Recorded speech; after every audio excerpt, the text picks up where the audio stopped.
सिंधु वैदिक का वो भारत जहां पर पनपे तरह तरह के महाजनपद, वो भारत जिसके अंदर चाणक्य की नीतियों का संचालन हुआ, वो भारत जिसमें महान समुद्र गुप्त की नीति हुई, पूरा भारत अखंड भारत का रूप लेता है। वो भारत जिसके अंदर कई राजपूतों का आगमन हुआ, राजपूतों ने राज किया। वो भारत जहां पर कई विदेशी आक्रमण हुए, वो भारत जहां पर महमूद गजनवी और गोरी जैसे लोगों ने अटैक किया, फिर भी वो भारत खड़ा रहा। वो भारत जहां पर सल्तनत सरकार चली, वो भारत जहां पर मुगल शासन चला, वो भारत जहां पर अंग्रेजों की सरकार चली, वो भारत जहां पर क्रांति हुई, वो भारत जिसमें राष्ट्रीय आंदोलन हुए। हम उसी भारत की आज बात करने वाले हैं। इस भारत के अंदर आजादी के लिए वो वीर फांसी के फंदे पर लटक गए और उन्होंने हंसते हंसते फांसी के फंदे को स्वीकार किया। हम उसी भारत के तमाम राज्यों की चर्चा करेंगे, प्रत्येक राज्य और उस राज्य का एक एक राज्य का वर्णन हम करेंगे। और इस हमारे शो का नाम है स्टेट शो। पंजाब, जिसका अर्थ होता है 5 नदियों का प्रदेश। ऐसी 5 नदियां जो उत्तर भारत में पूरे भाग को सिंचित किया करती थी। झेलम, चिनाब, रावी, व्यास, सतलज जैसी 5 नदियां जो पूरे पंजाब को सिंचित करके उसने इस क्षेत्र का नाम पंजाब रखवाया। एक समय ऐसा रहा कि यहां पर रोपड़ जैसी सभ्यताएं विकसित हुई। पंजाब देश की आजादी तक आते आते 2 हिस्सों में बंट जाता है। एक पंजाब चला गया पाकिस्तान में और एक पंजाब आ रह जाता है अपने भारत देश में। यह पंजाब जिसकी पहचान सिंधु सभ्यता से रही है शुरू से। कुछ सभ्यता स्थल पाकिस्तान के पंजाब में चले गए, कुछ सभ्यता स्थल हमारे भारत के पंजाब में रह गए। उन्हीं में से आज के भारत में सबसे जाना माना सभ्यता स्थल है रोपड़ सभ्यता। वैदिक समय में इसको सप्त सिंधु प्रदेश के नाम से जाना गया। इसी को अन्य कई नाम से जाना गया। पुराने समय में इसी पंजाब को पेप्सू प्रदेश के नाम से भी जाना गया। आगे चलते चलते मंडी साहिब के अंदर गुरु नानक देव जी का जन्म होता है। गुरु नानक देव जी इस पंजाब को एक नई दिशा दिखाते हैं। गुरु नानक देव जी वैसे तो शुरू से सनातनी थे, लेकिन ज्ञान लिया, दीक्षा ली, उन्होंने एक पंथ नया शुरू किया जिसे सिख पंथ कहा जाता है। और आज ये सिख पंथ, सिख संप्रदाय एक रिलीजन का रूप ले चुका है, एक धर्म का रूप ले चुका है। वो धर्म पूरी दुनिया के अंदर जो आज तहलका मचा चुका है, वो धर्म आज बेसहारा को सहारा देने का एक धर्म जिसे सिख धर्म कहा जाता है। गुरु नानक देव जी ने शुरू की लंगर प्रथा केवल पंजाब ही नहीं, जहां जहां पर सिख का महत्व है, जहां जहां पर गुरु घर मिलते हैं, वहां वहां पर वो लंगर प्रथा आज भी उनके द्वारा शुरू की गई कायम है। सिखों के 10 गुरु हुए। गुरु नानक देव जी से लेकर गुरु गोविंद सिंह जी तक 10 गुरु हुए। इनमें से दूसरे गुरु अंगद देव जी हुए, जिन्होंने इस पंजाब को एक गुरुमुखी लिपि देकर एक नई दिशा फिर से प्रदान की। कभी इस पंजाब के सिख संतों पर मुगलों की दया भी रही, कई बार मुगलों ने अपनी क्रूरता भी दिखाई। क्रूरता दिखाने के बाद मुगलों और सिख संतों के बीच में एक भयंकर तनाव बीच में बन जाता है। यह शुरुआत होती है मुगलों और सिखों के बीच के कनेक्शन की। तो रामदास जी करके सिख संत हुए। सिख संत जी रामदास जी हुए, जिन्हें अकबर जिनसे खुश होकर, अकबर इनकी सेवाओं से प्रभावित होकर इनको 500 बीघा की जमीन देता है। और उसी जमीन के बीच में एक सरोवर था और आज वो जगह अमृतसर के नाम से जानी जाती है। समय बीतता गया और सिख और मुगलों के बीच में कोई तनाव नहीं था, क्योंकि सिख संप्रदाय का कभी काम ही नहीं रहा किसी से तनाव रखना और दुश्मनी रखना। सिखों के गुरु, 5वें गुरु जिनका नाम अर्जुन देव जी, अर्जुन देव जी के साथ सिखों का जो व्यवहार, मुगलों का जो व्यवहार था वो बिगड़ने लगा। इसकी वजह थी अकबर का पुत्र। अकबर का पुत्र आशीर्वाद लेने के लिए अर्जुन देव जी के दरबार में चला जाता है। एक गलतफहमी की वजह से जहांगीर ने अर्जुन देव जी पे भयंकर अत्याचार किए, उनको यातनाएं दी, जलती गर्म मिट्टी डाली गई, उनके साथ पूर्व व्यवहार किया। लेकिन उनके पीड़ाओं के साथ अर्जुन देव जी के हंसते मुख पर एक ही शब्द था, सतनाम श्री वाहेगुरु।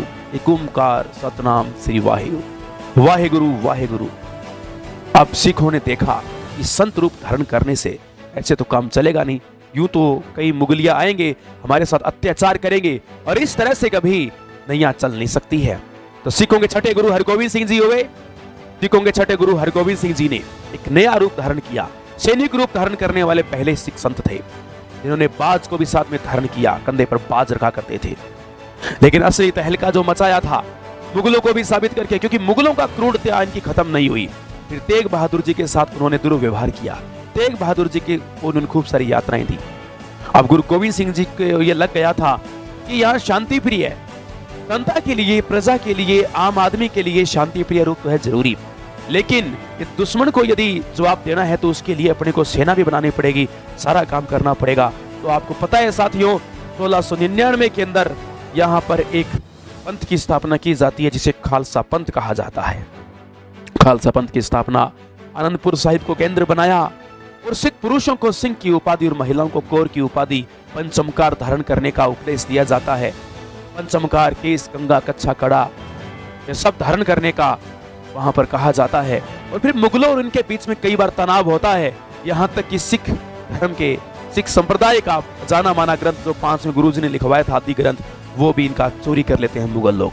लेकिन गुरु ग्रंथ साहिब की नई रचना हो जाती है फिर से एक बार दोबारा। तो गुरु गोविंद सिंह जी ने गुरु ग्रंथ साहिब की रचना की। इस बीच गुरु गोविंद सिंह साहिब जी नांदेड़ जाते हैं। नांदेड़ में ये वीर गति को प्राप्त हो जाते हैं। धोखे से कोई वार करके इनके प्राण छीन लेता है। और आगे बढ़ते बढ़ते बढ़ते बढ़ते देश में क्रांति हुई। तो क्रांति के समय पंजाब इतना एक्टिव नहीं रहा, क्योंकि पूरे देश में केंद्रीय नेतृत्व जो कर रहे थे वो बहादुर शाह जफर कर रहे थे, और मुगलों और सिखों के बीच में कभी इतना अच्छा गहरा संबंध नहीं था। इसी बीच 1907 और 8 में इसी पंजाब क्षेत्र में जन्म लेते हैं 3 सूरमे, भगत सिंह, राजगुरु, सुखदेव। 3 सूरमे, ये 2 सेम एज के थे और ये 1 साल इनसे छोटे हुआ करते थे। एक सेम एज के 20 साल 22 साल की उम्र में यहाँ के लोग आजकल सस्ते आशिक बनते हैं, आशिकी लगाते हैं। लेकिन आशिक ये भी बने किसके? अपने देश के। आशिक ये भी बने किसके? देश के आजादी के। आशिक ये भी बने किसके? त्याग और बलिदान के। इन्होंने भी समर्पण किया था। जिस खेलने कूदने की जो उम्र होती है उस उम्र में इन्होंने हमारे देश के लिए इतना बड़ा काम किया। और ये जो देश की आजादी है, किसी के चरखे से तो किसी के फांसी को चूमने से ही हमें आजादी मिली है। और उन्हीं 3 सूरमों में जो नाम आता है वो हमारे भगत सिंह, सुखदेव और राजगुरु। ये चिंगारी एक रोपड़ सभ्यता से चली हुई चिंगारी हमारे पंजाब की यहाँ पर आके अटकती है। और पंजाब के अंदर कई ऐसे नेताजी हुए, कई ऐसे बलिदानी पुरुष हुए, लाला लाजपत राय हुए, ऐसे कई इंसान हुए इस पंजाब के अंदर, तो अपने देखेंगे। लेकिन उससे पहले पंजाब के तथ्य धीरे धीरे, छोटे छोटे फैक्ट जो पंजाब के हम शुरू करते हैं। तो सबसे पहले आपने देखा, सैल्यूट है ऐसे वॉरियर्स को, सैल्यूट है ऐसे महान पुरुषों को जिनकी वजह से आज हम खुले मंच पर खुले तरीके से आज बोल पा रहे हैं। कई बोलेंगे सर आप राजस्थान में, पंजाब में, कहीं पर भी हो, लेकिन इन सब के छोटे छोटे और इन योगदान से ये देश में बड़ा रिवोल्ट हुआ था और उन्हीं की वजह से हम आज यहाँ पर खुले मंच पर बोल पा रहे हैं। किसी के योगदान को भुलाया नहीं जा सकता है। यदि आप खाना खा रहे थे, खाना खाते समय खांसी आ गई, बीच में पानी देकर चला गया, उस खाना खिलाने में पानी पिलाने वाले का भी आपका पूरा योगदान है। वही तो वही बात है, देश की आजादी में कई वीर सपूतों का रोल था। तो आप देख रहे हो पंजाब का कल्चर तो शुरू से ही बड़ा एक्टिव रहा है। पंजाब का कल्चर तो शुरू से ही पूरे देश के अंदर लुभावना रहा है। अभी यहाँ पर रंगला पंजाब लिखा हुआ आपके सामने। पंजाब हो और भंगड़े की बात ना हो तो फिर पंजाब की बात करने की मतलब ही क्या है? पंजाब हो और बुलेट की बात नहीं हो तो सब मजा ही क्या है? पंजाब हो और सिर पे पगड़ी नहीं हो तो फिर मजा ही क्या है? पंजाब हो तो पंजाबी जुत्ती हो तो मजा ही क्या है? पंजाब हो तो सरों का साग हो, मक्के की रोटी हो तो पंजाब का मजा ही क्या है? पंजाब हो और आप गोल्डन टेम्पल के बारे में न जानो तो साहब इस पंजाब का मजा ही क्या है? थोड़ा गर्म पानी। तो पंजाब का मजा ही क्या है? तो रंगले पंजाब के अंदर आज अपने बहुत कुछ देखने वाले हैं। पंजाबी कल्चर के बारे में देखने वाले हैं, पंजाबी हिस्ट्री के बारे में कुछ खास अनसुने तथ्य है, गजब के तथ्य है जिनकी वजह से पूरा देश हिल गया था, वो सारे अपने इसमें देखने वाले हैं। तो रंगले पंजाब के अंदर ये बात आपकी यहाँ से स्टार्ट होती है। सबसे पहली बात, पंजाब की लोकेशन किस तरीके से है, इस पंजाब प्रदेश को किस नाम से जाना जाता था? तो पंजाब प्रदेश को शुरू में इसको पेप्सू प्रदेश के नाम से भी जाना जाता था। जरा आप देख रहे हैं वर्तमान में जो अपना पंजाब है वो इस तरीके से पंजाब बना हुआ है, इस तरीके से पंजाब यहाँ आजकल आज का पंजाब हमारा ऐसा है। देश आजाद होने के बाद इस पंजाब ने 3 अलग अलग पोजीशंस इसने क्रिएट की थी, लेकिन आजादी से पहले इधर वाला हिस्सा भी हमारा पूरा पंजाब ही हुआ करता था और ये प्रदेश भी पूरा पंजाब था। एक पंजाब तो आपका चला जाता है पाकिस्तान में, तो एक पंजाब आपका रह जाता है हमारे भारत देश में। इस पंजाब की राजधानी का नाम लाहौर है और अपने भारत के पंजाब की राजधानी का नाम चंडीगढ़ है। चंडीगढ़ एक नहीं 3 क्षेत्र की राजधानी है। पंजाब की भी राजधानी है, हरियाणा की भी राजधानी है और खुद चंडीगढ़ अपने आप में केंद्र शासित प्रदेश टेरिटरी रीजन भी है। तो इस तरीके से आपने देखा 2 पंजाब, लेकिन जब ये कंप्लीट पंजाब था ना तो यहाँ पर 5 रिवर्स हुआ करती थी। अभी वर्तमान के अंदर इस पंजाब के अंदर ओनली 3 रिवर्स आती है। वही मैं नेक्स्ट स्लाइड पर आपको बताऊंगा कि कैसे। अभी मैं आपको बताता हूँ। जैसा कि आप देख रहे हैं टोटल हमारे पास में 5 नदियां हैं। इससे पहले आप देखोगे एक नदी हमारे पास जिसका नाम है पंजाब, एक नदी जिसका नाम है चिनाब, एक नदी जिसका नाम है रावी, एक नदी अपने पास जिसका नाम है व्यास, इसके बाद एक नदी और है जिसका नाम है सतलज। तो आपने यहाँ पर देखा आपके सामने टोटल 5 नदियां हैं। कितनी? झेलम, चिनाब, रावी, व्यास, सतलज।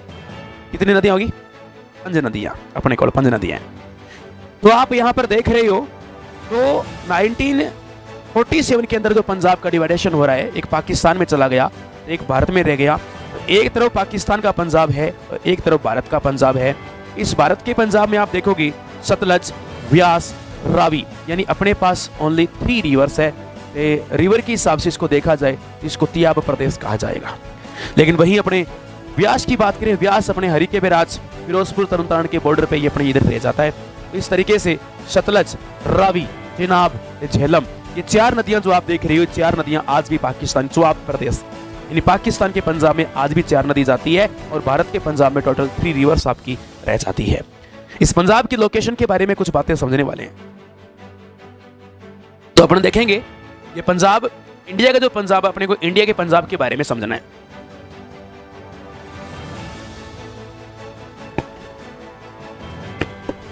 बड़ी गहरी सुंदर बातें आपके सामने। ये हमारा जो पंजाब है, इस पंजाब के साथ में कई स्टेट अपनी बाउंड्री टच करते हैं। जैसे कि मैं आपको बताऊं, सबसे पहले अपने पास यहाँ पर राजस्थान है। राजस्थान के साथ में 89 किलोमीटर की बाउंड्री लगती है। पंजाबियों की एक खास बात है, पंजाबी जब कोई चीज़ नवी लेकर आते हैं ना, जैसे मोटरसाइकिल बुलेट नवा लेके आ गए, तो पंजाबी कैसे बोलेगा? ओ साडा बुलेट नवा सी, ओ साडा बुलेट नवा सी, साडी गड्डी नवी सी, साडा एसी नवा सी, साडा ओ नवा सी, साडा कोट नवा सी, साडी ओ नवा सी, नवा सी, ऐसे बोलते रहते हैं। ऐ आंख देना किमें नवासी नवासी। तो राजस्थान के साथ जो बॉर्डर यहाँ पर टच होता है इनका नवासी। पंजाबी कैसे बोलते हैं? बुल्ट नवासी, नवासी। अब भाई इसको प्रॉब्लम यही है 79 89 इसका प्रॉब्लम आता है। 89 79 क्या होता है? तो ये भी बड़ी प्रॉब्लम है। तो 89 किलोमीटर की सीमा पंजाब के साथ राजस्थान की लगती है। फिर नेक्स्ट आप देखोगे पंजाब के साथ अगला स्टेट जो हमारा बाउंड्री लगा रहा है वो अपना हरियाणा है। हरियाणा की बाउंड्री यहाँ पर टच हो रही है, हरियाणा की बाउंड्री यहाँ टच हो गई। फिर इसके बाद नेक्स्ट आप देखोगे हिमाचल प्रदेश की बाउंड्री टच होती है और थोड़ी सी बाउंड्री हमारी जम्मू कश्मीर की टच होती है। यानी पंजाब के साथ 4 राज्यों की सीमा लगती है। कुल देखें तो एक केंद्र शासित प्रदेश 5, यानी 4 राज्य, एक टेरिटरी रीजन, 5 प्रदेश है जो पंजाब के साथ में बाउंड्री लगाते हैं। इनकी 5 क्षेत्र तो ऐसे हैं जहां पर आपकी इंटर स्टेट बाउंड्री लगती है, बट एक तरफ आपके पास में यहाँ पर ये इंटरनेशनल बाउंड्री है और इस इंटरनेशनल बाउंड्री को रेडक्लिफ सीमा के नाम से, रेडक्लिफ बाउंड्री के नाम से जाना जाता है। और ये रेडक्लिफ बाउंड्री जो है पंजाब के साथ 514 किलोमीटर की लगती है। बीएसएफ यहाँ पर देख रेख करती है इसके ऊपर। और पंजाब के साथ रेडक्लिफ लाइन लगती है पाकिस्तान भारत के बीच में। बाघा बॉर्डर इसके बीच में सबसे इंपॉर्टेंट बॉर्डर भी है आने जाने के लिए। ऐसे तो कई बॉर्डर है, हर प्रदेश में आने जाने के लिए रास्ता है, बट बाघा बॉर्डर सबसे इंपॉर्टेंट बॉर्डर है अमृतसर। तो 514 किलोमीटर की रेडक्लिफ लाइन इस तरीके से यहाँ पर अपने यहाँ लग रही है। इसको इंटरनेशनल बाउंड्री के नाम से जाना जाता है। तो इस तरीके से पंजाब के आसपास आपने देखा कि क्या खास फीचर्स है पंजाब के आसपास, कौन से स्टेट। सबसे पहले राजस्थान, नंबर 2 हरियाणा, नंबर 3 हिमाचल प्रदेश, और नंबर 4 आप देख रहे हैं जम्मू कश्मीर, नंबर 5 आपके पास कौन सा है? रेडक्लिफ, यानी कि पाकिस्तान, जो रेडक्लिफ रेखा दोनों के बीच में लग रही है। Very good. नेक्स्ट इसके बाद अपन देखेंगे पंजाब। इस तरह का पंजाब कुछ अपने को दिखता है वर्तमान में। इस पंजाब के अंदर देखते हैं तो मैं 23 डेटा के अंदर कुछ जगह देखते हैं तो आपको 22 डिस्ट्रिक्ट्स मिलेंगे, बट पंजाब का अपडेट जीके यदि आप देखते हैं तो अभी पंजाब वीडियो की बढ़ती भी आई हुई है। तो उस हिसाब से देखे जाए तो पंजाब के अंदर कुल मिलाकर 23 डिस्ट्रिक्ट्स हैं जो अभी बन चुके हैं टोटल देखा जाए। चंडीगढ़ है जो इस प्रकार से व्हाइट के अंदर कवर हो रहा है। तो मैं आपको यहाँ पर बता दूं कौन से सबसे उत्तर में है, कौन सा साउथ में है, कौन सा किस प्रकार से, मैं पूरी बातें आपको बता दूं। देखो मेरे साथियों और मेरे प्यारे लाडलों, मैं आप सबको बता देना चाहता हूं, बड़ी शानदार वाली बात बता देना चाहता हूं। इस पंजाब का सबसे नॉर्थ डिस्ट्रिक्ट की बात करें, सबसे नॉर्थ डिस्ट्रिक्ट कौन सा है, तो इस पंजाब का सबसे नॉर्थ डिस्ट्रिक्ट है, उसका नाम है पठानकोट। केड़ा है भाई? पठानकोट सब तो उत्तरतम जिला है। केड़ा? पठानकोट। सबसे पश्चिमी जिले की बात करते हैं तो यहां पर सबसे पश्चिमी डिस्ट्रिक्ट अपना होना है, उसका नाम है फाजिलका। पंजाब का सबसे पूर्वी डिस्ट्रिक्ट की बात करते हैं तो इसका नाम है फाजिलका। पहले ये फिरोजपुर खूब बड़ा हुआ करता था, अब फिरोजपुर के टुकड़े हो गए। टुकड़े होने के बाद में यहाँ पर फाजिलका नया बन गया, फाजिलका जिला बन गया। तो पंजाब का सबसे पश्चिमी जिला कौन सा है, तो आप बताओगे फाजिलका। केड़ा? फाजिलका। पंजाब के सबसे दक्षिण के अंदर बात करते हैं, पंजाब का सबसे दक्षिणी जिला कौन सा है, पठानकोट सबसे उत्तरी है, फाजिलका सबसे पश्चिमी है। और बात करते हैं अपने दक्षिणी की, तो यहाँ पर सबसे दक्षिणी जिला है, उसका नाम है मानसा। भी कुछ दिन पहले सिद्धू मूसेवाले की बात चल रही थी, सिद्धू मूसेवाला मानसा डिस्ट्रिक्ट का ही था। मानसा, संगरूर, बठिंडा और इस तरह से ये पास में पड़ता है। मानसा डिस्ट्रिक्ट के अंदर ही सिद्धू मूसेवाला गांव जो है वो मानसा डिस्ट्रिक्ट में पड़ता है। सिद्धू मूसेवाले का संबंध भी मानसा डिस्ट्रिक्ट से ही हुआ करता था। वैसे देखा जाए तो पूरा ये जो इलाका है, और इस इलाके में सबसे पूर्व में क्या है, सबसे ईस्ट के अंदर तो चंडीगढ़ है। यहाँ पर क्या आएगा, सबसे ईस्ट के अंदर तो आपका चंडीगढ़ है, सबसे पूर्व के अंदर आता है चंडीगढ़। हाँ, तो चंडीगढ़ हमारे सबसे पूर्व के अंदर आता है। चंडीगढ़ जिला भी है और प्रदेश भी है। यदि चंडीगढ़ केंद्र शासित प्रदेश को यदि अपने निकाल देते हैं, चंडीगढ़ केंद्र शासित प्रदेश को यदि अपने निकाल देते हैं, तो फिर कंफ्यूजन बचता है कि रोपड़ और एक पटियाला। चंडीगढ़ केंद्र शासित प्रदेश को हटाने के बाद सबसे पूर्वी डिस्ट्रिक्ट जो बचेगा अपना, वो पटियाला बचेगा। पटियाला आपको पता है शुरू से ही, पटियाला सलवार के लिए भी जाना जाता है और पटियाला पैक के लिए भी जाना जाता है। तो ये वैसे पेपर में तो नहीं है कि बताओ पटियाला सलवार कहाँ की फेमस है, पटियाला पैक कहाँ का फेमस है वो तो चलता है अपने आप में, पटियाला ठीक है फेमस है और बढ़िया चलता है। तो इस तरीके से आप सबने देखा यहाँ पर सबसे नॉर्थ में पठानकोट, सबसे दक्षिण में मानसा, पश्चिम में फाजिलका, पूर्व में चंडीगढ़ को हटा देते हैं केंद्र शासित प्रदेश को, तो आपका कौन सा बनेगा, पटियाला। तो सबसे बीच में देखते हैं, तो सबसे बीच का जो सेंटर पॉइंट बनता है वो कौन से डिस्ट्रिक्ट में बनता है, तो वो आपके मोगा में बनता है।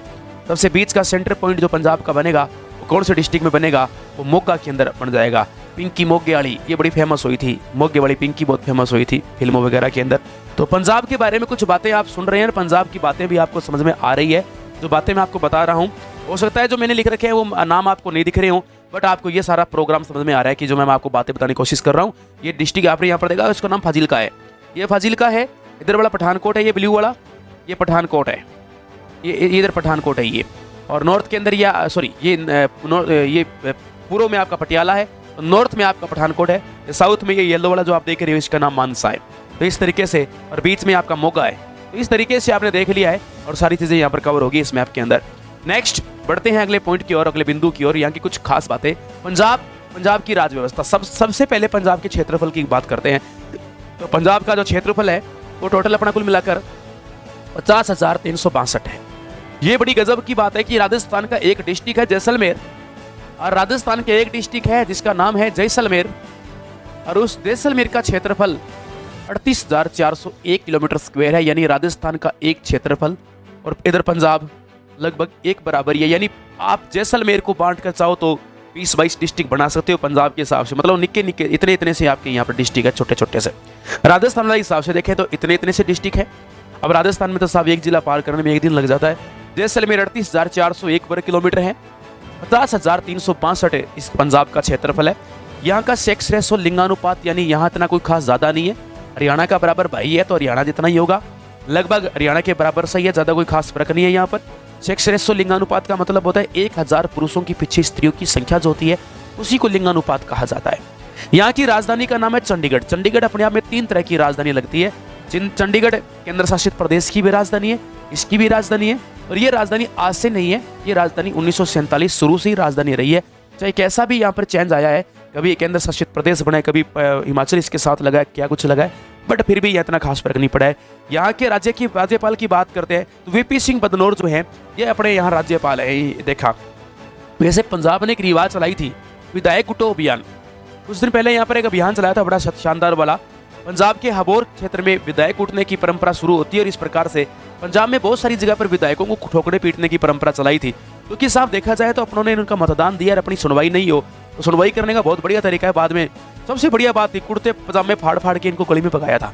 बड़ी खतरनाक विधायक कूटने की परंपरा। जल्दी से विधायक लड़ने के लिए कुछ तैयार नहीं होता है। पंजाब में बड़ा खौफ फैला हुआ है। मुख्यमंत्री भगवंत दास आम आदमी पार्टी जो अभी झाड़ू लगा रही है आम आदमी पार्टी। वैसे हाल फिलहाल की बात करें पूरे देश में जीडीपी का स्तर जो है पंजाब का गिर रहा है बहुत भयंकर तरीके से। मतलब 60 अबव जा चुका है और जो बहुत नेगेटिव संदेश होता है येलो अलर्ट पार कर चुका है और अभी हाल फिलहाल सुधार की अवस्था में चल रहा है। पिछले 2 महीने में पंजाब का जीडीपी बहुत बेकार चल रहा था, गिरा हुआ था। देश में गिरे हुए जीडीपी वाले श्रेणी में पंजाब का नाम आ रहा था। लोकसभा सीट यहाँ पर कुल मिलाकर 13 है, राज्यसभा सीट यहाँ पर अपने पास 7 है, विधानसभा सीट अपने पास टोटल 117 है।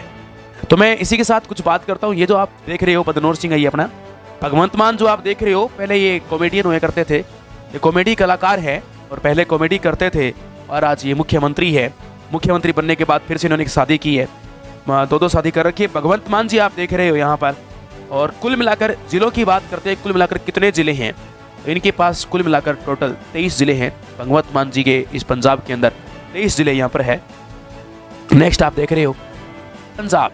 अब देखो पंजाब की बड़ी खास बात, थोड़ी देर पहले ही मैं बताकर गया हूं कि पंजाब के अंदर 5 नदियां थी। 5 नदियों की वजह से इसको पंजाब बोला गया था। सबसे पहले आप यहां पर एक नदी देख रहे हो।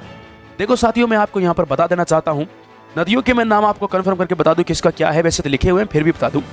ये नदी इस प्रकार जो आप देख रहे हो तिब्बत प्रदेश से जो निकलकर आ रही है, इस नदी का नाम है सतलज नदी। इस नदी को बोलते हैं सतलज नदी या सतलुज नदी, एक ही बात है। 2 नंबर नदी जो आप यहाँ पर देख रहे हो ब्यास बोलते हैं यहाँ के लोग इसको, लेकिन ये ब्यास जो है ये व्यास नदी है इस तरीके से। और फिर आप यहाँ पर ये नदी इधर देख रहे हो, इस नदी का नाम रावी नदी है और इस नदी का नाम चिनाब नदी है। चेनाब या चिनाब एक ही बात है।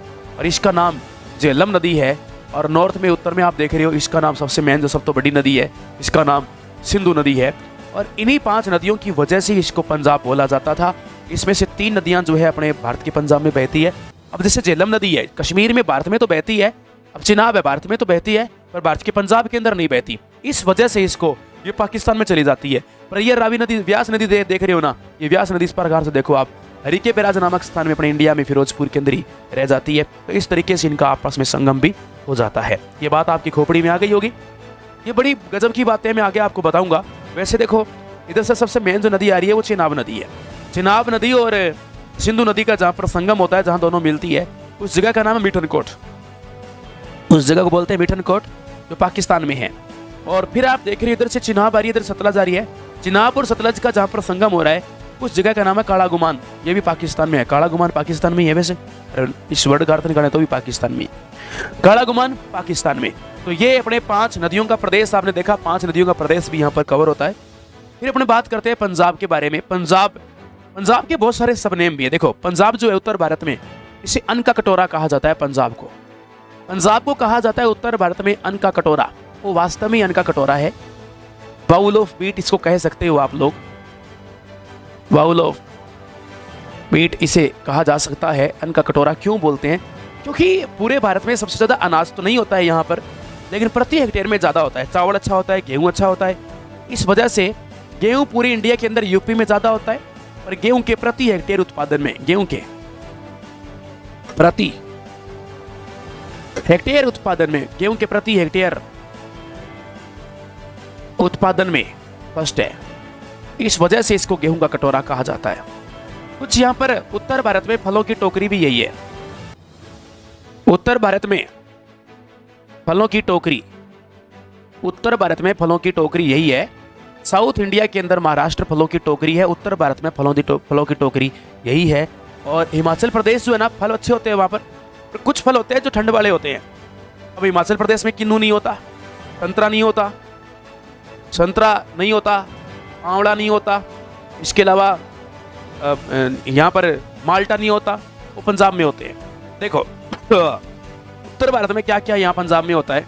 एक तो माल्टा, एक ही वैरायटी है माल्टा, किन्नू, संतरा 30 रुपये किलो, संतरा, किन्नू, माल्टा। उत्तर भारत में अंगूर, ग्रेप्स, अंगूर, इन सब के प्रोडक्शन में अच्छा खासा ये ठीक ठाक है। उत्तर भारत में नींबू, नींबू बोलते हैं पर ये नींबू बोलते हैं, ये इनसे बिंदी नहीं लगती है, नींबू। इस तरीके से माल्टा, किन्नू, संतरा, अंगूर, नींबू। वैसे अभी एक त्योहार आ रहा है लोहड़ी, लोहड़ी पे संतरे का बड़ा चलन होता है, खूब लोग आपस में मूंगफलियाँ संतरा खूब बांटते हैं, आपस में खूब चलता है। अच्छा फल है, खाना चाहिए, बहुत बढ़िया है। कोरोना पास नहीं आता है, इम्यूनिटी पावर अच्छी होती है, खाना चाहिए शरीर में, इसकी तासीर ठंडी होती है, बड़ा बेनिफिट देता है। प्रोडक्शन अच्छा हो रहा है भाई, खनिज वगैरह इतना ज़्यादा नहीं होता है, कारण क्योंकि लोगों के पास ज़मीनें, बढ़िया सिंचाई खेती बड़ी होती है। सेम समस्या भी आ रखी है, ज़मीन खुद से ज़्यादा है नहीं तो प्रोडक्शन खनिजों का होता नहीं है ज़्यादा। इंडस्ट्रियल ठीक ठाक है। लुधियाना जैसे लुधियाना जाना जाता है, लुधियाना आपका कपड़ों के लिए, वस्त्र के लिए जाना जाता है, पंजाब का जो मैनचेस्टर लुधियाना को बोला जाता है। तो ये खास प्रोडक्शन है जो पंजाब राज्य के अंदर खास रूप से यहाँ पर किए जाते हैं। नेक्स्ट बात करते हैं अपने। इसके बाद एक बड़ा तगड़ा सवाल जो पेपर के हिसाब से एसएससी जीडी जो सेंटर की तैयारी कर रहा है, और सेंटर की तैयारी के हिसाब से आपने देखा, ये बड़ा लाजवाब सवाल आपका बनने वाला है। आप इस मैप को देख रहे हैं और ये मैप आपको मैं समझाने की कोशिश करता हूँ पूरा, देखो आपको समझ में आ जाए, तो रब की मेहरबानी है कि आपको समझ में आ जाए। देखो बड़ा लाजवाब सवाल है यहाँ पर जो बनने जा रहा है अभी, और आप देखोगे और आपको समझ में भी आएगा। सबसे पहले यहाँ पर एक नदी है जिसको बोलते हैं सतलज, और फिर आप यहाँ पर एक नदी देख रहे हैं, ये इधर देख रहे हैं सतलज। क्या हुआ? अच्छा ठीक है, बहुत बढ़िया। और आजकल जो हबोर है, हबोर करके जगह पड़ती है फाजिल्का में, इसको पंजाब का कैलिफोर्निया बोला जाता है। पंजाब का कैलिफोर्निया हबोर को क्यों बोलते हैं, अब आप पता करके बताना कैलिफोर्निया क्यों बोला जाता है।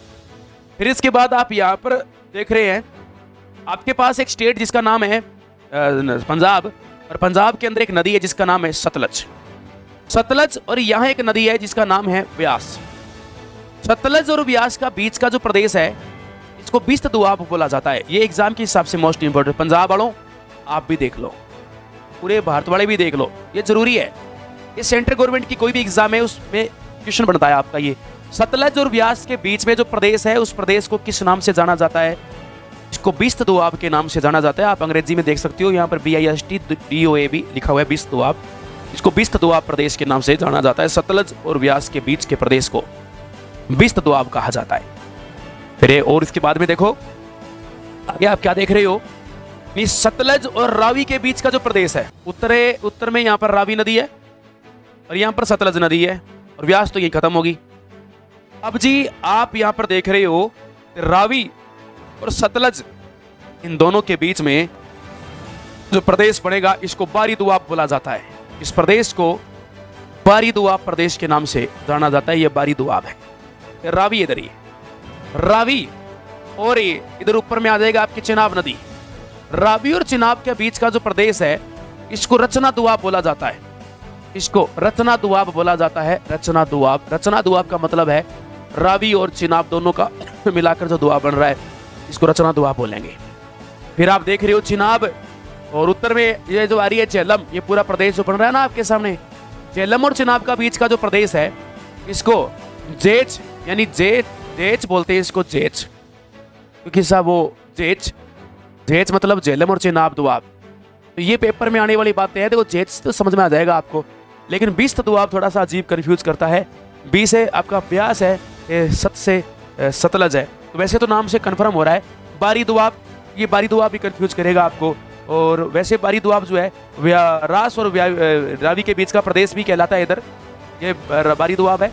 सतलज और रावी के बीच का भी बारी दुआब कहलाता है। दोनों को बात समझ के चलना पड़ेगा। यहाँ पर पूछे तो हिमाचल प्रदेश में जो पूछे ना, किन्नौर साइड में पूछे, किन्नौर हिमाचल में, तो आपका ये व्यास और रावी के बीच का बारी दुआब है। पंजाब में पूछे, पंजाब में ये जैसे हरिका क्रॉस कर जाए, क्रॉस करने के बाद में बारी दुआब आपका कहलाएगा। सतलज और व्यास रावी नदी के बीच का प्रदेश कहलाएगा। ओके, ये बात आपके समझ में आएगी। According to exam, according to paper आपकी ये बात समझनी है। नेक्स्ट बात करते हैं हरमंदिर साहिब गुरुद्वारा। इसके बारे में मैं आपको कुछ बढ़िया बात समझा देता हूं। देखो कैसे, आप समझने की कोशिश करना। ये जो आप सामने देख रहे हो, मैं बोलूंगा ये टेम्पल है सोने का मंदिर, गोल्डन टेम्पल। मैं बोलूंगा सोने का मंदिर या स्वर्ण मंदिर, और आपसे सवाल करूंगा ये स्वर्ण मंदिर क्या है, तो आपका जवाब होना है कि इसको गोल्डन टेम्पल बोला जाता है। आप मेरे साथ मजाक कर रहे हो, मैं हिंदी में बोल रहा हूँ, आप अंग्रेजी में बोल रहे हो, बस इतना ही फर्क और कुछ नहीं है। इस मंदिर को बोला जाता है स्वर्ण मंदिर, और उसी स्वर्ण मंदिर को आप बोल रहे हो कौन सा टेंपल? Golden temple. गजब की बात, स्वर्ण मंदिर यानी गोल्डन टेंपल। इस मंदिर का जो नाम है, इस मंदिर को हरमंदिर साहिब गुरुद्वारा भी कहा जाता है। गुरुद्वारे के आगे साहिब लगाने की एक परंपरा है, सिख परंपरा है। हरमंदिर साहिब गुरुद्वार, गुरुघर यानी कि आप इसे कह सकते हो गुरुद्वारा, एक ही बात है। अब बात यह है कि इस स्वर्ण मंदिर की जो नींव रखी थी, इसकी नींव रखी थी, देखो कुछ लोगों को जब अर्जुन देव जी काम कर रहे थे, सिखों को जब आपस में जोड़ रहे थे 5वें गुरु अर्जुन देव जी, तो उस समय कुछ लोगों को लग रहा था कि ये ना हिंदू मुसलमान और इन लोगों को इतना सपोर्ट नहीं कर रहे हैं और ये नई मतलब धर्मवाद की बात कर रहे हैं। तो अर्जुन देव जी को लगा कि लोगों के दिमाग में ये रॉन्ग नंबर लग रहा है, इसको सही करना जरूरी है।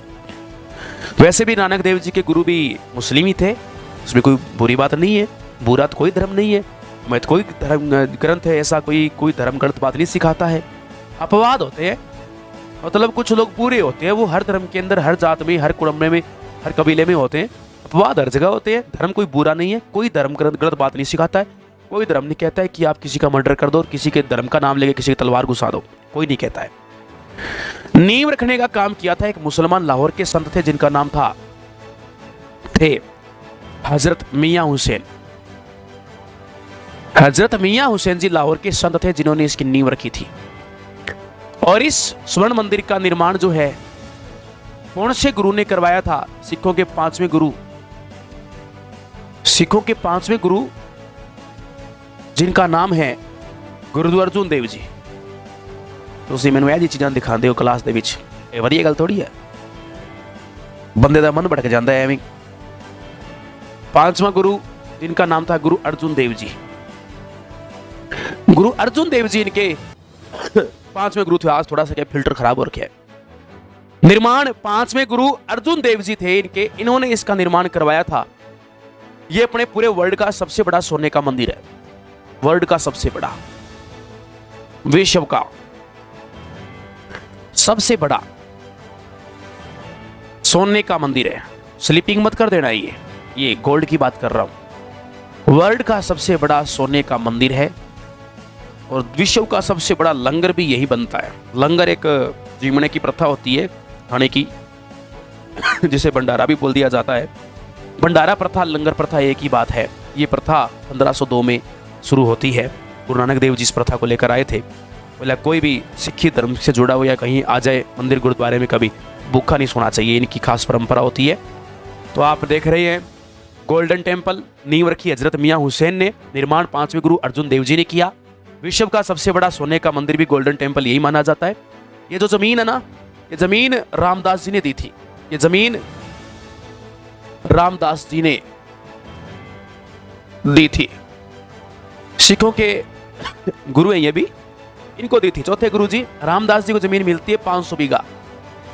सिखों से प्रभावित होकर, इनसे खुश होकर इनको ये जमीन दी थी 500 बीघा जमीन अकबर ने। अकबर सिखों के लिए बुरा नहीं था, सिखों के लिए अच्छा आदमी था अकबर। तो अकबर जानता था धार्मिकता क्या होती है, इंसानियत क्या होती है। अकबर इस बात को जानता था। इसकी खोपड़ी थोड़ी ठीक ठाक काम करती थी। वो जहांगीर, इसका जो दारूड़िया था ना, इसका बेटा, ये बेवड़ा, इसका बेटा था दारूड़िया जहांगीर, उसकी खोपड़ी सड़क गई थी। और नए तो उसमें कोई गुण थे और नए गुणवान आदमी को जानता था। संगत का ये असर होता है भाई, आपकी जिंदगी में 5 आदमी कैसे वो मायने रखता है।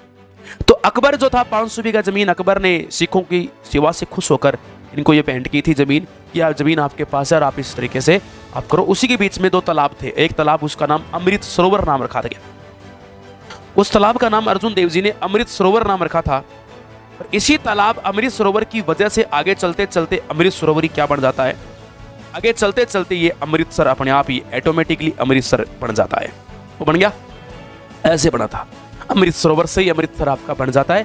तो ये यहाँ पर खास बात अमृतसर को लेकर जो है, आज भी दुनिया का सबसे बड़ा लंगर, लाखों लोग यहाँ पर रोज भोजन करते हैं, लाखों लोग यहाँ लंगर चखते हैं। और ये यहाँ की स्वर्ण मंदिर की खास बात है। ये लंगर प्रथा होती है, देखो आप कैसे सीक्वेंस के अंदर, एक बड़ी खतरनाक प्रथा होती है ये लंगर प्रथा। एक खास प्रथा सिख संप्रदाय में लंगर प्रथा, सिर ढक के आपको जाना पड़ता है। यहाँ जाने के लिए आपको नाम छुपाने की, आइडेंटिटी छुपाने की जरूरत नहीं है। मोमडन भी जा सकता है, वो पंडित भी जा सकता है, कोई भी आदमी यहाँ जाके लंगर खा सकता है, जिसको भूख लगी है जा सकता है। आपको आइडेंटिटी छुपाने की जरूरत नहीं है। यदि आपने सिर पे साफा बांध रखा है बामन का तो आप जा सकते हो, सर पे मुसलमान की टोपी पहनी है तो जा सकते हो, आपको शर्म कोई बात की नहीं है खाने के लिए। लेकिन सबकी एक ही परंपरा है कि आपका सर ढका हुआ होना चाहिए, ये लंगर की खास बात है।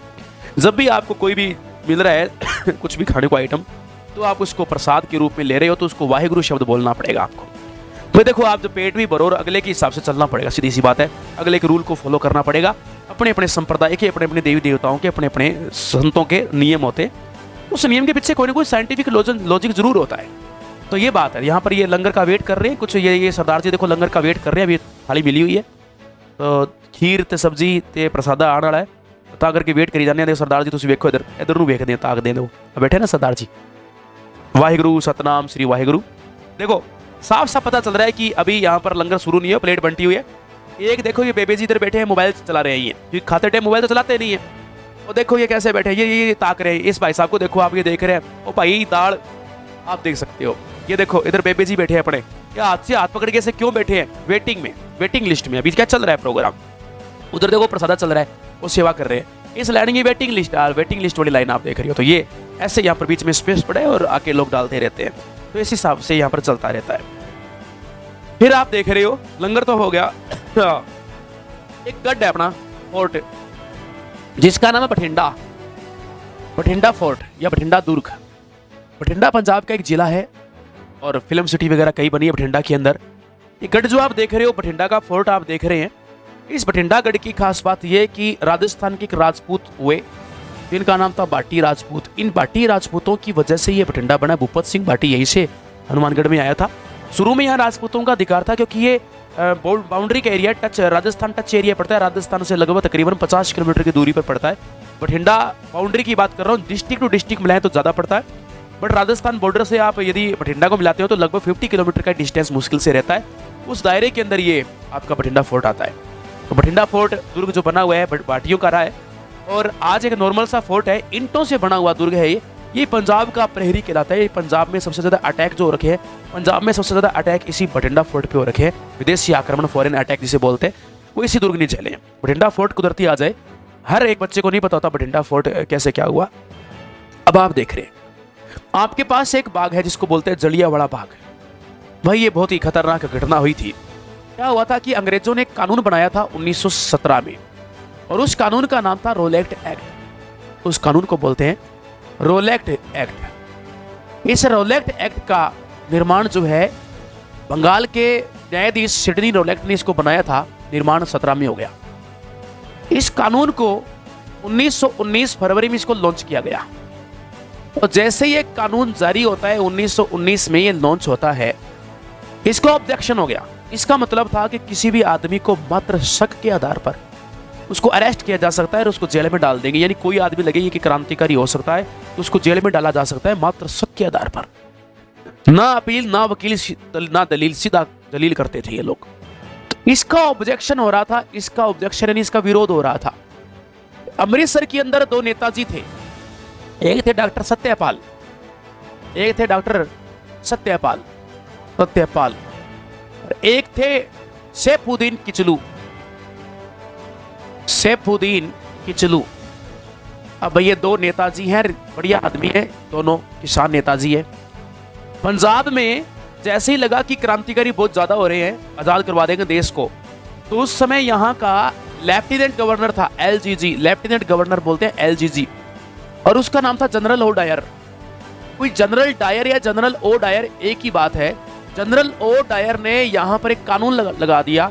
उस कानून का नाम था मार्शल लॉ। मार्शल लॉ का मतलब होता है सैनिक कानून, यानी जहां पर डायरेक्ट सैनिकों को परमिशन मिल जाए कि आप कोई भी फड़क करता है उसको गोली मार दो, कोई बकवास करता है उसको गोली मार दो, और आराम से नाटक कर रहा है आराम से हाथ में आ गया उसको पकड़ो जेल में डाल दो। यानी सैनिकों की चलेगी, सैनिक कानून होता है, उसी को मार्शल लॉ कहा जाता है। मार्शल लॉ लगा दिया। उस मार्शल लॉ का ऑब्जेक्शन कर रहे थे सैफुद्दीन किचलू, मार्शल लॉ के अंदर कर रहे थे ऑब्जेक्शन रोलेट एक्ट का था। रैली निकाल रहे थे अमृतसर के अंदर, ये बात बता रहा हूं मैं, ये दोनों निकाल रहे थे क्या, रैली ऑब्जेक्शन के लिए।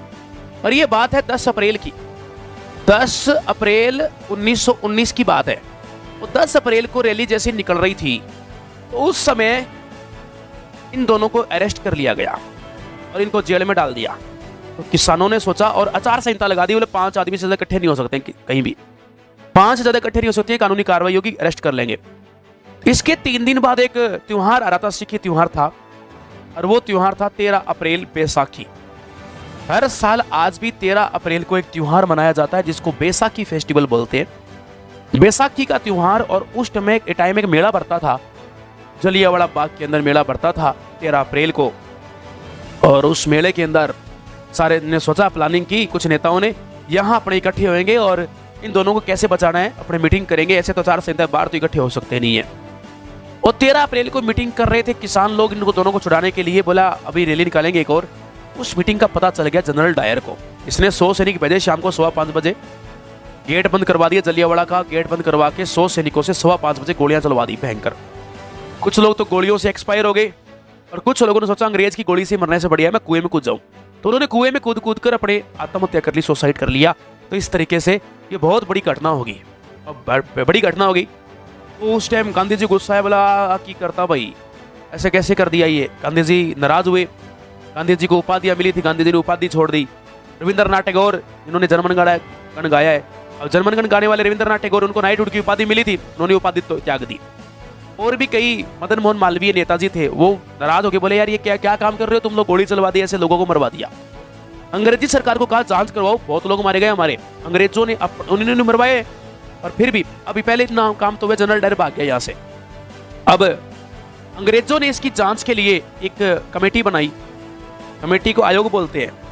कमेटी बनाई, उसका अंग्रेज था हंटर, और कमेटी बनी हंटर कमेटी, हंटर आयोग बोलते। हंटर आयोग ने जांच की कितने लोग मारे गए हैं, जांच की और जांच करके बताया, इन्होंने कहा 378 लोग मारे गए हैं और 500 घायल हुए हैं, बाकी सही है। मदन मोहन मालवीय बोला तेरा दिमाग खराब है, ऐसे कैसे बात कर रहे हैं, अंग्रेज लोग सपोर्ट कर रहे हैं इनकी, अंग्रेजों के भाई सपोर्ट कर रहे हैं। हंटर को बोला तेरी गलत रिपोर्ट है। ओ भाई क्या बात कर रहा है, 10,000 के लगभग आदमी यहाँ मेले में आ रहे थे, बात कर रहा है कम से कम 2-2.5 हजार तो नॉर्मल यहाँ घूम रहे थे, कम से कम 1000 आदमी तो घर ही नहीं पहुंचे, तू बात कर रहा है, गलत रिपोर्ट है। तो मदन मोहन मालवीय उन्होंने अपने स्तर पे जांच करवाई और जांच करके पता चला कि कम से कम 500 लोग मारे गए हैं। अपनी जांच के अंदर पता चला कि 500 लोग जो है वो इनकी शहीदी होगी या शहादत होगी, 500 लोग मारे गए हैं, बट 1500 के आसपास लोग जो है घायल हुए हैं, किसी की नुकसान हुआ है, 1500 लोग घायल हुए हैं। ये रिपोर्ट सही थी और गलत रिपोर्ट देकर इन्होंने ये काम किया था। और ये जो कांड हुआ था इसी को जलियांवाला बाग हत्याकांड बोला जाता है और पूरे देश के अंदर तहलका मचा दिया था। और इस तरह से जलियांवाला बाग हत्याकांड इस तरह से करवा दिया था। फिर बात करेंगे, अपने पास है राज्य पशु ब्लैक बग, यानी इस स्टेट का राज्य पशु कौन सा है, ब्लैक बग। आप देख रहे हो ये ब्लैक बग ऐसा दिखता है, हबोर के आसपास के क्षेत्र में पाया जाता है, हबोर सेंचुरी में पाया जाता है, रिकी बराज सेंचुरी में पाया जाता है, कई जगह पर अमृतसर के आसपास भी खूब देखे जाते हैं। आमतौर पे खेतों में देखे जाते हैं। हिरण की एक प्रजाति होती है, ये हिरण की एक प्रजाति होती है बाज, टीडी नाल बाज लड़ावा वाला आपने सुना ही होगा। बाज यहाँ का नेशनल बर्ड है, सॉरी स्टेट बर्ड है यहाँ का, नेशनल बर्ड तो अपने इंडिया का मोर है, राज्य पक्षी बाज, ये हमारे देश का राज्य पक्षी है बाज, सॉरी पंजाब का भंगड़ा। अब ये जानते हो आप सभी, पंजाब और पंजाब में भंगड़ा नहीं हो तो पंजाब का मजा ही क्या है। मैं शुरू से ही बोल रहा था, भंगड़ा मतलब ऐसा होता है कि डांस है। वैसे तो ये डांस शुरू से देखा जाए तो ढोल पे किया जाने वाला डांस है, भंगड़ा डांस ढोल पे किया जाता है। लेकिन आजकल तो साहब पता ही नहीं चलता, कोई भी गाना हो, गाना लग गया तो सब भंगड़ा पाना शुरू कर देते हैं लोग, ढोल बजदा नी पुंगी बजदी, है ना। तो आजकल तो पुंगी बजे ना बजे भंगड़ा शुरू हो जाता है। तो ढोल के ऊपर भंगड़ा किया जाता था, बहुत ही एक अच्छे कल्चर के साथ, ट्रेडिशनल ड्रेसअप के साथ ये डांस किया जाता है। पंजाबी ड्रेसअप बहुत सुंदर है, आज भी अच्छा ड्रेसअप है पंजाबी, राजस्थान वाला भी सुंदर है। और राजस्थान और पंजाब के ड्रेसअप ऑल इंडिया वास्तव में जाने जाते हैं। आप साउथ इंडिया में जाओगे वो साड़ी भी पहनते हैं ना, साड़ी भी शॉर्ट पहनते हैं, घुटनों तक साड़ी पहनते हैं, जैसे मराठी अंदाज के लोग होते हैं और होते हैं। पर अपने पंजाब की और राजस्थान की खास बात है, शरीर का पूरा पैकअप होके चलता है पूरा, उसमें बड़ी खास बात है। ऊपर ये मान लो कि इंटरनल भी कई कपड़े होते हैं, कपड़ों के ऊपर भी कपड़े होते हैं, ये और खास बात है। यानी राजस्थान और पंजाब के आदमी की खास बात है, 9, 10, 11 मीटर तो उनके पास एक ऐसा कपड़ा होता है कि 4 आदमी उड़ाना पड़ जाए ना, वो आराम से एडजस्टमेंट कर सकते हैं आराम से। राजस्थान और पंजाबी आदमी के सिर पे साफा पगड़ी मिलती है, ये बड़ी खास बात अपने आप में। ढोल, ढोल के ऊपर एक नृत्य होता है और इसको बोलते हैं भंगड़ा। भंगड़ा वैसे टोन में भंगड़ा बोलते हैं, वैसे भंगड़ा बोलते हैं भंगड़ा। भंगड़ा नृत्य है, मूल रूप से देखा जाए पुरुष प्रधान नृत्य है। अब कोई लुगाई आके नाच ले, कोई जनानी आके नाचने लग जाए, भंगड़ा पाने लग जाए तो उसको रोक तो नहीं सकते, पर वो कर सकती है, बट पुरुष प्रधान है, मतलब इसको करते ज्यादातर पुरुष ही है। तो जी अब ये जैसे खुश हो रही है बेचारी भंगड़ा करके, तो खुश हो रही है तो होने दो, अपन की टेंशन है। अब ये जो लेडीज खुश हो रही है तो भंगड़ा करके तो हो रही है तो होने दो, बट इसको पता होना चाहिए भी तो डेली भी एक डांस है क्या है, उन्होंने गिद्दा कहते हैं। क्या बोलते हैं? गिद्दा। अब गिद्दे में क्या होता है? आओ गिद्दा पा ले, ये गिद्दा ऐसे पाया जाता है, यानी कि यहाँ पर तालियां बजा बजा के, बोलियां पा पा के, ऐसे पा पा के, नाच नाच के, गोल घूम घूम के, और मतलब एडियां मार मार के, मतलब वहां पर खड्डे डाल देती है भयंकर तरीके से, और इस तरीके से और ये गिद्दा डांस होता है। ड्रेस बहुत सुंदर है। रंगला पंजाब, यानी कि आप देख लो रंगला पंजाब एक कलरफुल, मतलब कितना शानदार, मतलब चटकिल्ले भड़किल्ले कलर पै के, मतलब ऐसे अच्छा लगता है पंजाब, बहुत ही शानदार। देखो आप कितना शानदार माहौल है, कितनी पॉजिटिविटी देखो तुसी, हर एक की अलग खुशी है। इसकी खुशी देखो आप अड है, इसकी खुशी अलग है, इसकी खुशी अलग है, इसकी सबकी खुशी रंगला पंजाब। और ये जो डांस चल रहा है, इस डांस को बोला जाता है गिद्दा। इसको क्या बोलते हैं? गिद्दा। गिद्दा बोली पा पा के, यानी बोलियां कर करके और बोल बोल के, और बुआ को और चाची को, ताया को और फूफड़ को, सबको नचा नचा के यहाँ पर बढ़िया काम। फूफा तो गिद्दा ही पाएगा, वो भंगड़ा पाएगा। गिद्दा जो आप देख रहे हो महिला प्रधान नृत्य है, बोलियां पा पा के, तालियां बजा बजा के किया जाता है।